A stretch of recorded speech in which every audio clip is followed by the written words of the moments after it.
Dan saudara, kita beralih ke informasi lain di mana dengan disetujuinya pendaftaran bakal calon presiden dan wakil presiden dimajukan sebulan, maka perburuan mencari pasangan di pemilihan presiden 2024 mesti segera diputuskan.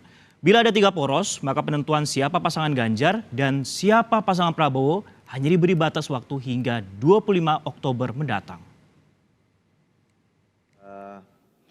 Ketua DKPP, Komisi Pemilihan Umum, Kementerian Dalam Negeri, dan Dewan Perwakilan Rakyat setuju memajukan pendaftaran bakal calon presiden dan wakil presiden menjadi 19 hingga 25 Oktober 2023. Jadwal ini maju sebulan dari awalnya 19 Oktober hingga 25 November 2023. Saya kira untuk yang lain-lain masih bisa terpenuhi, sehingga pendaftaran tanggal 19 sampai 25 Oktober 2023 dan penetapannya tanggal 13 November 2023. Maka, tenggat memilih rekan sehati di bakal capres kini mulai makin pendek batas waktunya. Tak cuma sang bakal calon yang berburu, juga partai koalisinya yang mulai mematut-matutkan sang kandidat dengan bakal calon wakilnya. Inilah pekerjaan yang dilakoni Ganjar Pranowo dan Prabowo Subianto, serta partai koalisinya. Sementara satu koalisi sudah berpasangan, yakni Amin atau Anies Baswedan Muhaimin Iskandar. Mereka bakal bertarung dengan tujuan satu, menang pemilihan presiden 2024.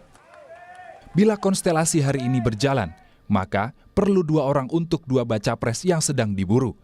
Di Ganjar, partai koalisi tengah memilih 4 nama bakal pasangan jagonya.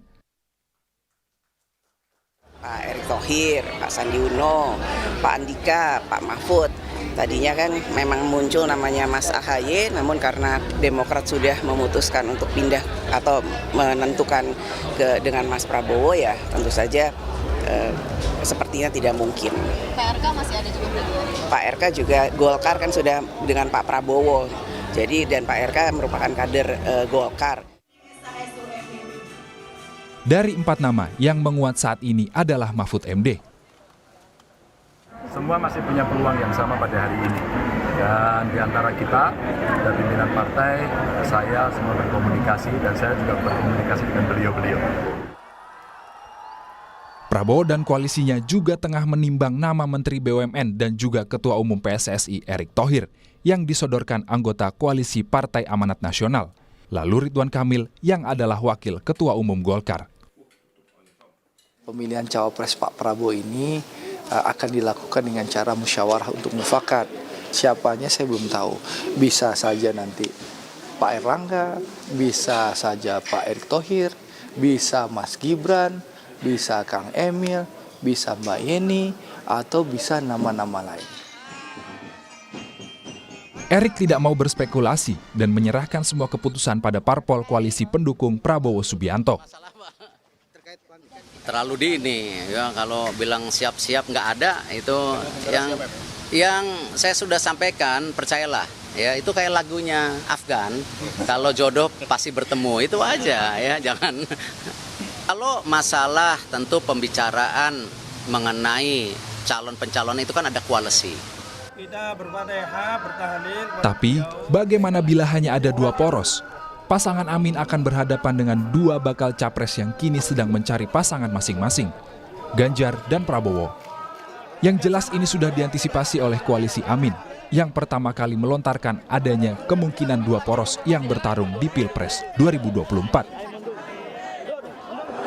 yang sulit itu justru membuat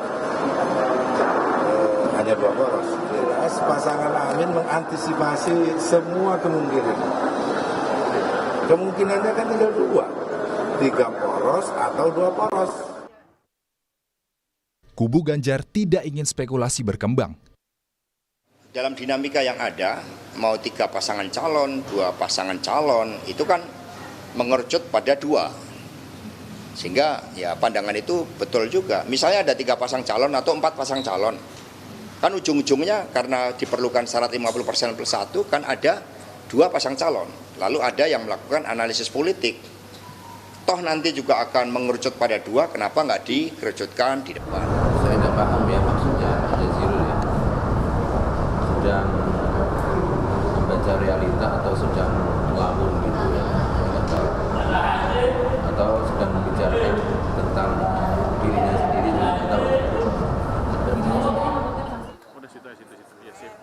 koalisi Prabowo, Gerindra menilai kemungkinan 2 poros bisa terjadi. Kalau kami kan ini namanya demokrasi.